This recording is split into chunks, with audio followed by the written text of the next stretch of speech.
وأمي من القدس. My mother was American. أمي أمريكية لكنها عاشت في القدس. And so I write out of this mixed identity.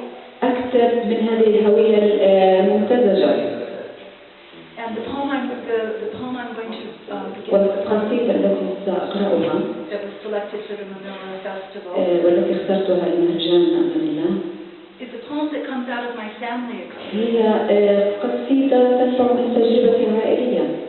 But at the same time it connects to the larger Palestinian. بنفس الوقت تشير إلى المجتمع الفلسطيني الكبير. When I was a little girl growing up in Amman, عندما كنت طفلة صغيرة ما زلت أعيش في عمان. I didn't have a full awareness of what Palestine was. لم يكن لدي إدراك كامل عن ما هي فلسطين ما الذي تمثله لي. But what I could see around me was the longing of the older. لكن كنت أرى شوق الكبار من حولي في الحديث عن فلسطين أو العودة لها. There was a sense of longing and of connection and a sense of. كان هناك شعور بالانتماء بالشوق.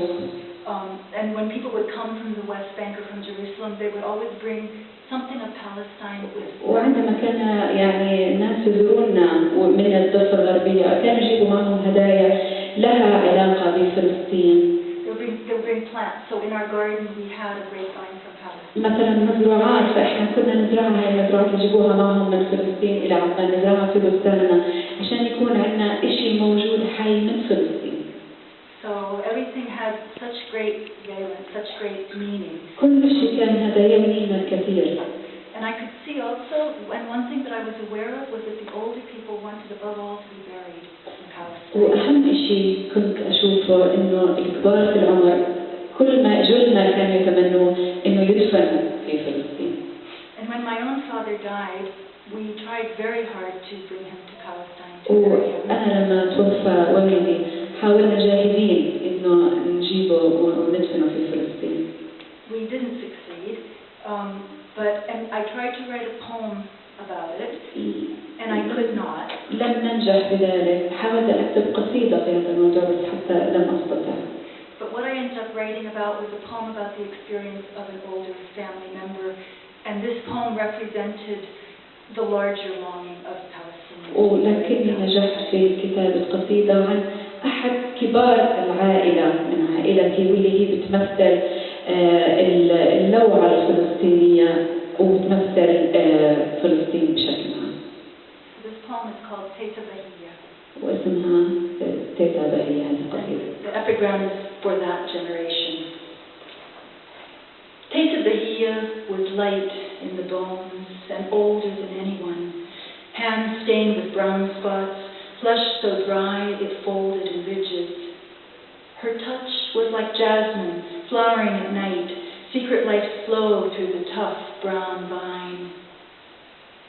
Bahia loved apricots, sun's fruit, rivulets sweet down her storied skin. The pits she spat in her poem were a promise not to be wasted.